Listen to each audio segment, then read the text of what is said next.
નમસ્કાર મિત્રો, પીસી maths master YouTube ચેનલમાં આપ સૌનું સ્વાગત છે.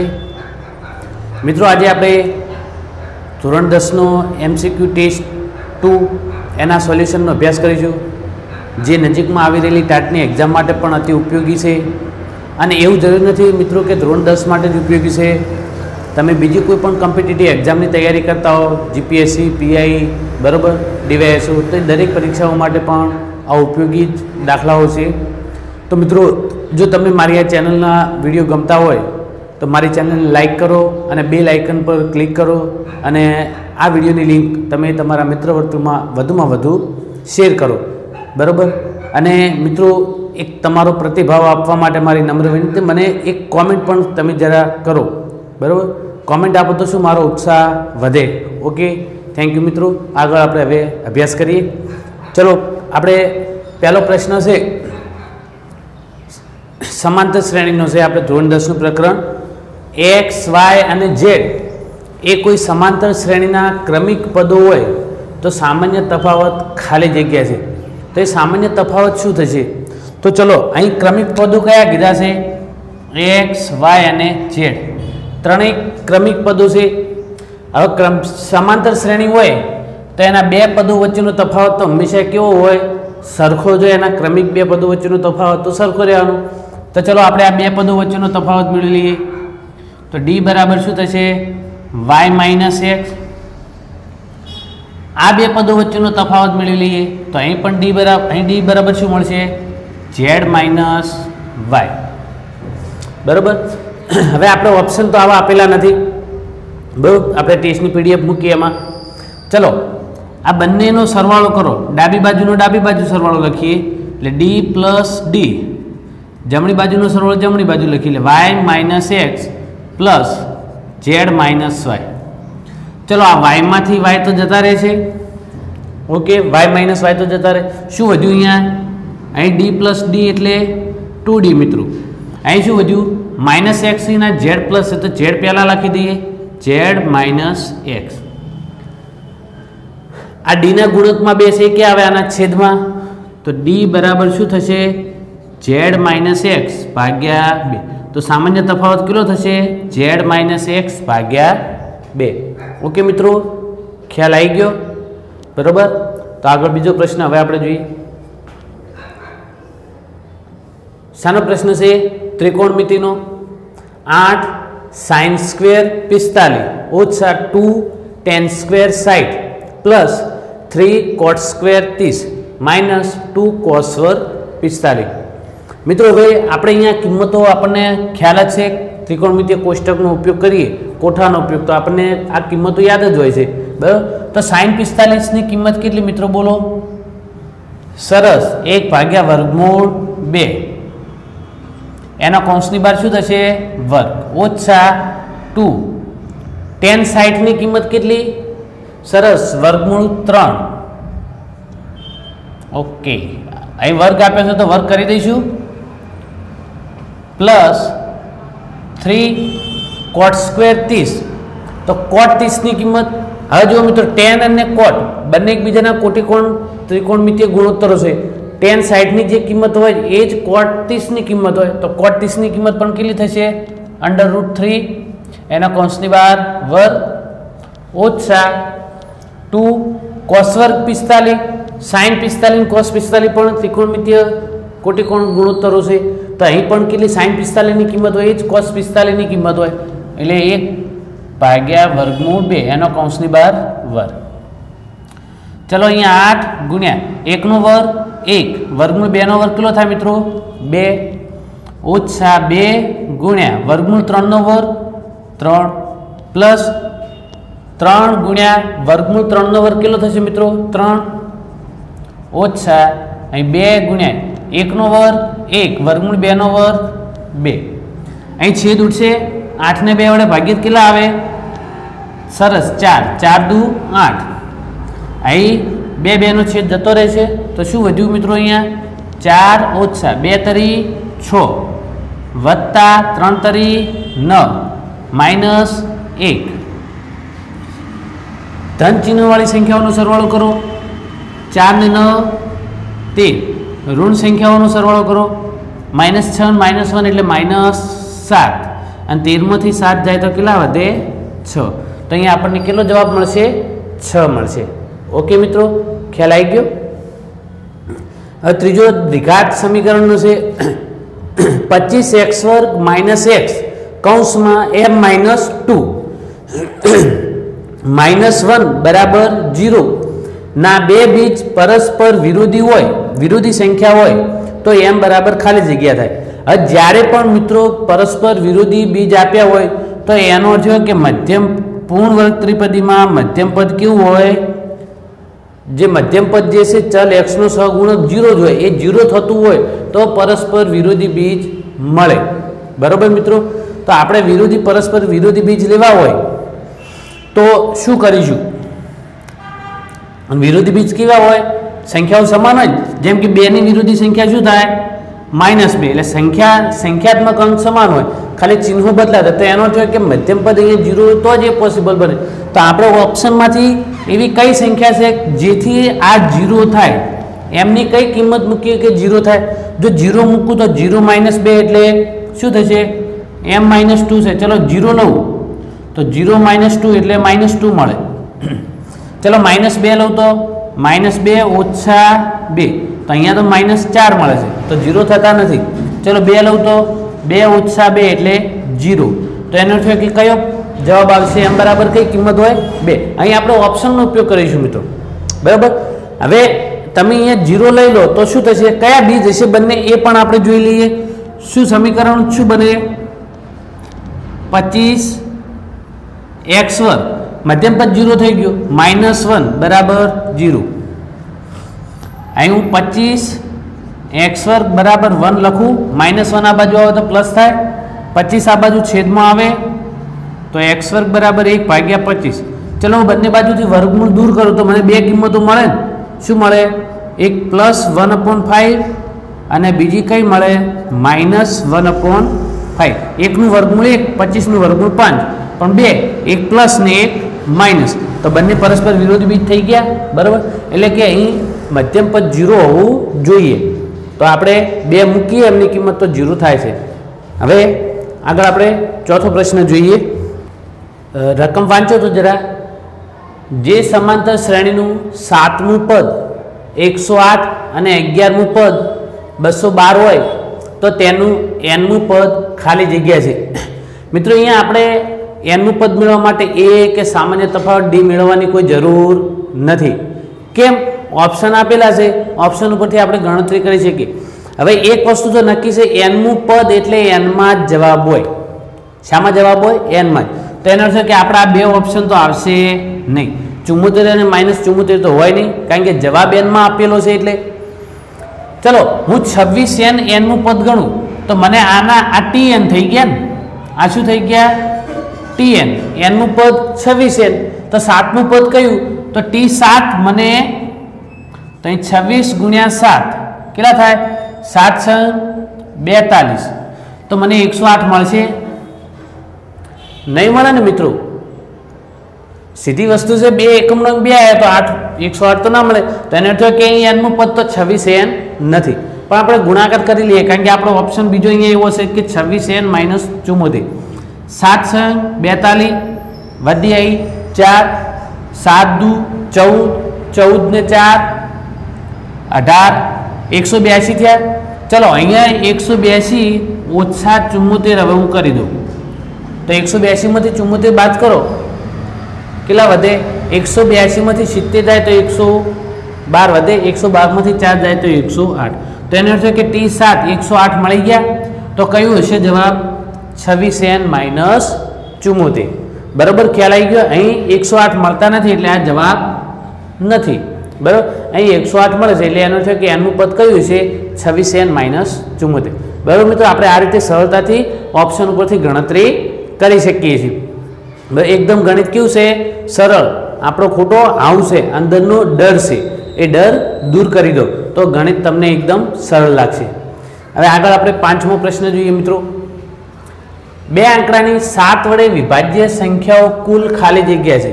ચલો 7 વડે વિભાજ્ય હોય તો 7ના અવયવી જ આવે ને. 7 વડે વિભાજ્ય સંખ્યાઓ કઈ હોય? હંમેશા 7ના અવયવી. ચલો હું 7ના અવયવી લખું તો શરૂઆત ક્યાંથી થાય? 7 થી. 7 7 દુ 14 એમ 7 14 સીતા 98 અને 15 સીતા 105 આટલા સુધી આવે. અહીં 1 વડે ગુણ્યા છે, અહીં 2 વડે, અહીં 14 વડે અને અહીં 15 વડે. હવે આપણને શું કીધું છે? 2 અંકડાની. તો 2 અંકડાની શરૂઆત ક્યાંથી થાય? 14 થી. ક્યાં સુધી? 98. તો ટોટલ કેટલી? 14. એમાંથી આ એક કાઢી દો એટલે કેટલી વધી? 13 વધી ને. 2 અંકની અહીં 3 અંક સુધી 98 છે, તો 98 સુધીની કેટલી સંખ્યાઓ થશે? 14 થશે. 7 વડે વિભાજ્ય હોય એવી, પણ એમાં 2 અંકની કીધી એટલે 7 એક અંકના છે, તો એક સંખ્યા બાદ કરી દો. 14 માંથી 1 જાય તો કેટલા વધે? 13. તો આપણી 7 વડે વિભાજ્ય હોય 2 અંકની કેટલી સંખ્યાઓ થશે? 13 થશે. હવે અહીંયા મિત્રો ભૂમિતિનો પ્રશ્ન છે. નીચેના વિધાનો વિશે શું કહી શકાય? વિધાન 1, ચક્રીય ચતુષ્કોણના પાસ પાસેના ખૂણાઓ પૂરક હોય છે. વિધાન 2, વર્તુળના કેન્દ્રમાંથી જીવા પર દોરેલો લંબ હંમેશા જીવાને દુભાગી છે. મિત્રો આમાં ઓપ્શન એવા છે કે વિધાન 1 સત્ય છે, વિધાન 2 સત્ય છે, બંને સત્ય છે, બંને અસત્ય છે. બરાબર. તો આપણે જોઈએ કે ચક્રીય ચતુષ્કોણના પાસ પાસેના નહીં, પણ કેવા? સામ સામેના ખૂણાઓ પૂરક છે. કેવા? સામ સામેના ખૂણા પૂરક છે. એટલે આ વિધાન તો કેવું છે? ખોટું છે. વિધાન કેવું છે? વિધાન 1 ખોટું, એટલે અસત્ય લખું. હવે વિધાન 2 કે આપણે વર્તુળ દોરીએ તો વર્તુળના કેન્દ્રમાંથી જીવા પર દોરેલું લંબ. આ જીવા હું કહી દઉં, વર્તુળના 2 ભિન્ન બિંદુઓને જોડતો રેખાખંડ, એને શું કહેવાય? જીવા. આ વર્તુળના કેન્દ્રમાંથી જીવા પર લંબ દોરી દઉં મિત્રો, તો એ જીવા લંબ જે છે એ હંમેશા શું કરે? જીવાને દુભાગે. દુભાગે એટલે કે મધ્ય બિંદુ આગળ છેદે. એટલે કે અહીંયા આ એમ બરાબર શું થશે? એમ બી થશે. એટલે જીવાના 2 સરખા ભાગ કરે છે. તો આ વિધાન કેવું છે? સત્ય છે. એટલે વિધાન 2 સત્ય. ખ્યાલ આવી ગયો મિત્રો? ઓકે. હવે આગળ આપણે 7મો પ્રશ્ન જોઈએ. તો કોઈ અપૂર્ણાંકના અંશ અને છેદ બંનેમાં 1 જેટલો વધારો કરવામાં આવે. કેટલો વધારો કરવામાં આવે? 1 જેટલો. તો તે અપૂર્ણાંક કેટલો થાય છે? 3/5 થાય છે. જો બંનેમાં 1 જેટલો ઘટાડો કરવામાં આવે તો તે અપૂર્ણાંક 5/9 થાય છે. તો મૂળ અપૂર્ણાંક આપણે મેળવવાનો છે. અહીં આપણે ઓપ્શન ઉપરથી જ ગણતરી કરીશું સીધી. ચલો પહેલાં શું કીધું? અંશ અને છેદ બંનેમાં 1 જેટલો વધારો કરો. ચલો હું આમાં 8/14 જવાબ લઉં. આમાં 8માં 1 વધારો કરું તો કેટલા થાય? 9. 14માં 1 વધારો કરું તો કેટલા થાય? 15. હવે મારે આનું અતિ સંક્ષિપ્ત રૂપ લઉં. 3 તરી 9, 3 પંચા 15, તો 3/5 મળી ગયો મને. 3/5 જવાબ આવી ગયો. ચલો હું એક ઘટાડો કરું બંનેમાં. 8માંથી 1 ઘટાડો તો કેટલા આવે? 9. 14માંથી 1 ઘટાડો તો કેટલા આવે? 13. સોરી મારે ભૂલથી મિત્રો. 8માંથી 1 ઘટાડો કરું તો કેટલા આવે? 7. 14માંથી 1 ઘટાડો તો કેટલા આવે? 13. તો 5/9 મળે છે અહીંયા? નહીં મળે ને. તો એનો અર્થ કે આ જવાબ નથી. ચલો અહીંયા 1 વધારું. 19માં 1 વધારું તો 20. 11માં 1 વધારું તો 12. તો આ અપૂર્ણાંક જુઓ અહીંયા 5 ચોક 20, 4 તરી 12, 4 4 જાય તો કેટલા વધ્યા? 5/3. તો જવાબ 3/5 આવવો જોઈએ, પણ કેટલા આવ્યો? 5/3. તો એનો અર્થ કે આ જવાબ નથી. ચલો સી ઓપ્શન લઉં. 11/19. ચલો 1 વધારું તો કેટલા થાય? 12. છેદમાં 1 વધારું તો 20. આ 4 તરી 12, 4 પંચા 20, 4 4 જાય એટલે કેટલા આવ્યા? 3/5. પણ હવે એક ઘટાડો કરીને આપણે જવાબ મેળવવાનો છે. ચલો આમાંથી 1 ઘટાડું તો કેટલા થાય? 10. 19માંથી 1 ઘટાડું તો 18. 5 દુ 10, 9 દુ 18, 2 2 જાય એટલે કેટલા વધ્યા? 5/9 વધ્યા. જવાબ બંનેમાં મળી ગયા આપણને. તો એનો છે કે અહીં કયો જવાબ હશે? 11/9. ઓકે મિત્રો, ખાલી વાક્ય રચના પ્રમાણે આપણે ઓપ્શન પકડી અને જવાબની ગણતરી લઈ દેવાની. એટલે આ જવાબ આપેલા છે આપણને, એટલે જવાબ ઉપરથી રકમમાં જતું રહેવાનું, એટલે સીધી આપણને ખબર પડી જાય ગણતરી કરીએ એટલે. બરાબર, આખી એક્સ ધારવાની કોઈ જરૂર પડે નહીં. બરાબર, કારણ કે વિકલ્પ આપેલા છે એટલે આપણે વિકલ્પ ઉપરથી જવાબ તો આ રીતે આનાથી કોઈ સરળ રીત હોઈ શકે નહીં મિત્રો. ઓકે, ખ્યાલ આવી ગયો. હવે આગળ 8મો પ્રશ્ન આપણે જોઈએ. ભૂમિતિનો પ્રશ્ન આવ્યો પાછો. ત્રિકોણ એબીસીમાં એડી બરાબર ડીબી, રેખાખંડ ડી સમાંતર રેખાખંડ બીસી. ચલો, ભૂમિતિનો પ્રશ્ન એટલે પહેલા તો આકૃતિ દોરવી પડે, તો આકૃતિ દોરી દઈએ આપણે. ચલો, એડી અને ડીબી, રેખાખંડ ડી સમાંતર રેખાખંડ બીસી. તો ચલો, એ અહીંયા લઉં, અહીં બી અને અહીંયા સી. એડી બરાબર ડીબી, તો અહીં ડી બિંદુ હશે. એડી બરાબર ડીબી એટલે આ બંને સરખા. રેખાખંડ ડી સમાંતર રેખાખંડ બીસી એટલે બીસી ને સમાંતર અહીંયા એક રેખાખંડ ડી દોરી દઉં. આ થઈ ગયો ડી. શું કીધું છે? ત્રિકોણ એબીસી નું ક્ષેત્રફળ 40 ચોરસ એકમ હોય તો ત્રિકોણ એડી નું ક્ષેત્રફળ કેટલું થાય? આ એડી નું, તો એડી નું ક્ષેત્રફળ કેટલું થાય? એના મૂળ ત્રિકોણ કરતા ચોથા ભાગનું. કેમ? આ શું થયું? બંને રેખાખંડોનું મધ્ય બિંદુ છે. મધ્ય બિંદુને જોડતો રેખાખંડથી આ જે ત્રિકોણ બને છે એ ત્રિકોણનું ક્ષેત્રફળ એના કરતાં ચોથા ભાગનું. કારણ કે જો હું અહીંયા મધ્ય બિંદુ એક લઈ લઉં એમ, તો મને બીજો એક ત્રિકોણ બની ગયા 4. 1 2 3 4. આ ચારે ત્રિકોણો કેવા છે? એકરૂપ હશે. એટલે કે આખા ત્રિકોણનું ક્ષેત્રફળ એટલે 4 ત્રિકોણનું ક્ષેત્રફળ થયું. તો એક ત્રિકોણનું ક્ષેત્રફળ કેટલું થાય? ત્રિકોણના ચોથા ભાગ જેટલું. તો અહીંયા ત્રિકોણ એડી નું ક્ષેત્રફળ બરાબર 1/4 ત્રિકોણ એબીસી નું ક્ષેત્રફળ. તો 1/4 ત્રિકોણ એબીસી નું ક્ષેત્રફળ કેટલું આવ્યું છે? 40. 40 ને 4 વડે ભાગીએ તો કેટલા આવે? 10 ચોરસ એકમ. ખ્યાલ આવી ગયો મિત્રો? જો આ ત્રિકોણનું માગ્યું હોય તો 10 ચોરસ એકમ થાય, આનું માગ્યું હોય તો 10 ચોરસ એકમ કહેવાય, અહીં માગ્યું હોય તો 10 ચોરસ એકમ હોય. પણ કેવું? મધ્ય બિંદુને જોડવા, એના મધ્ય બિંદુને જોડવાથી જે બનતો ત્રિકોણ હોય ને ત્યારે જ આવું બને, બાકી બને નહીં. ઓકે, ખ્યાલ આવી ગયો મિત્રો? હમણાં પેલો આપણે 6થો પ્રશ્ન જોયો હતો, એમાં ચક્રીય ચતુષ્કોણની વાત. ચક્રીય ચતુષ્કોણ કોને કહેવાય? તો જે ત્રિકોણના જે ચતુષ્કોણના ચારેય શિરોબિંદુઓ વર્તુળ પરના બિંદુઓ હોય તો એને શું કહેવાય? ચક્રીય ચતુષ્કોણ. જે ચતુષ્કોણના ચારેય શિરોબિંદુઓ વર્તુળ પરના બિંદુઓ હોય તો એને શું કહેવાય? ચક્રીય ચતુષ્કોણ. અને એક ગુણધર્મ છે અહીં વર્તુળ માટે, ચક્રીય ચતુષ્કોણ માટે, કે એના સામેના ખૂણા હંમેશા કેવા હોય? પૂરક.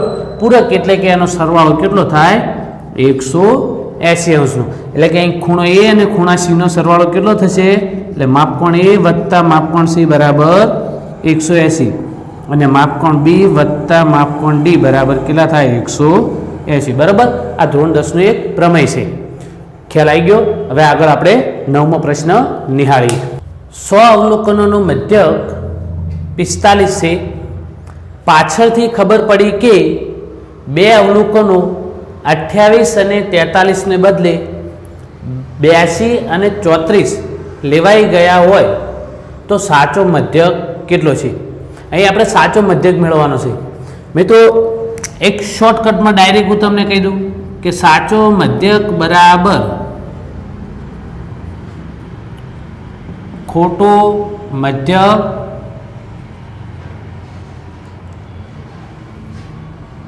પ્લસ ઓર માઇનસ,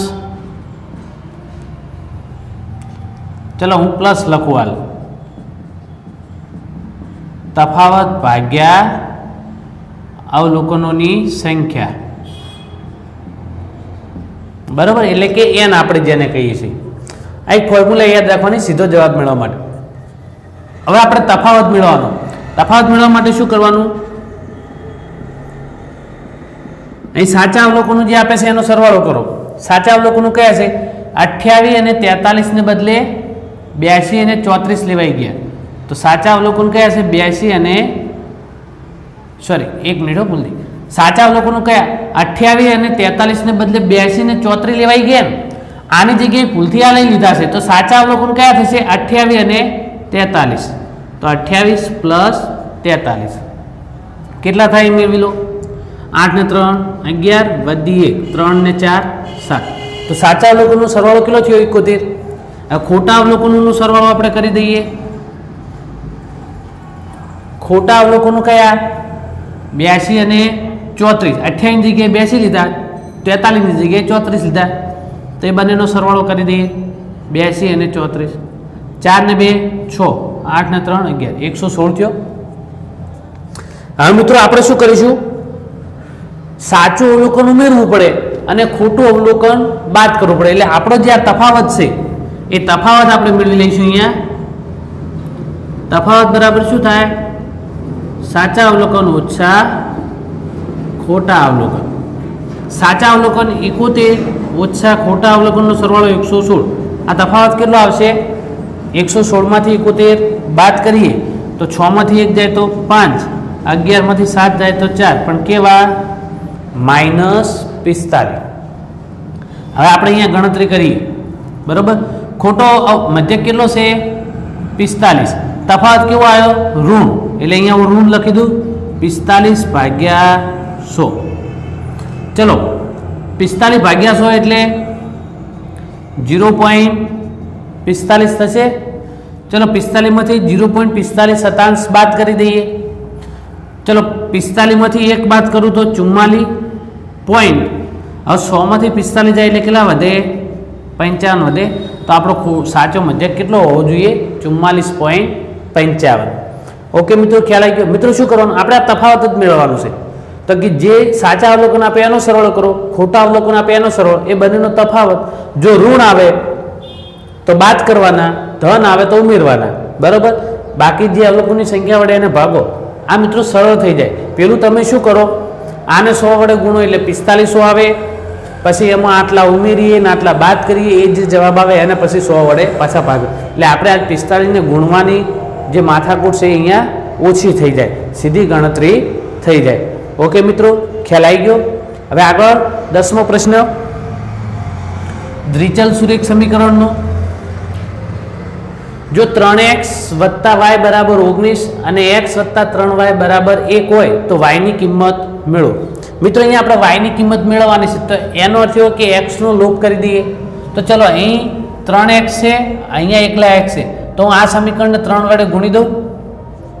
આ x + 3y બરાબર 1 છે, એને 3 વડે ગુણતા, કેટલા વડે ગુણી દઉં, 3 વડે ગુણતા, તો શું થશે, 3x + 3 તરી 9y બરાબર 3 × 3. હવે આમાંથી આ સમીકરણ હું બાદ કરી દઉં તો 3x + y બરાબર 19. ચલો આ બાદ કરી દઉં, આપણે લોપની રીતે ઉકેલી દઈએ. આ માઇનસ માઇનસ માઇનસ, 3x માંથી 3x જતા રહે, 9y માંથી y જાય તો 8y, 3 માંથી 19 ન જાય પણ 19 માંથી 3 જાય તો 16, પણ કેવા મોટી સંખ્યા માઇનસ એટલે ઋણ. y બરાબર શું થશે, -16 ભાગ્યા 8, એટલે y બરાબર -2, 8 દુ 16, એટલે કેટલા આવશે, -2. ખ્યાલ આવી ગયો. જો મિત્રો તમને મારો આ વિડીયો ગમ્યો હોય તો તમે તમારા મિત્ર વર્તુળમાં વધુમાં વધુ શેર કરો અને તમારા પ્રતિભાવો મને કમેન્ટ્સ બોક્સમાં અચૂક જણાવજો. જો તમને મારી ચેનલ ગમતી હોય તો લાઈક કરો અને સબસ્ક્રાઈબ કરો અને મને મોટિવેશનલ કરતા રહો મારા વિડીયોને લાઈક કરી. Okay, thank you. આપણે ફરીથી નેક્સ્ટ વિડીયોની અંદર નવા પ્રશ્નો સાથે ફરીથી મળીશું, જેથી ટાટવાળા એક્ઝામને પણ, ટાટની એક્ઝામ આપનારા દરેક વિદ્યાર્થીઓને ફાયદો થાય અને ધોરણ 10ની બોર્ડની પરીક્ષામાં તૈયારી કરતા એ પણ વિદ્યાર્થીઓને ફાયદો થાય. Okay, thank you. જય હિન્દ, જય ભારત.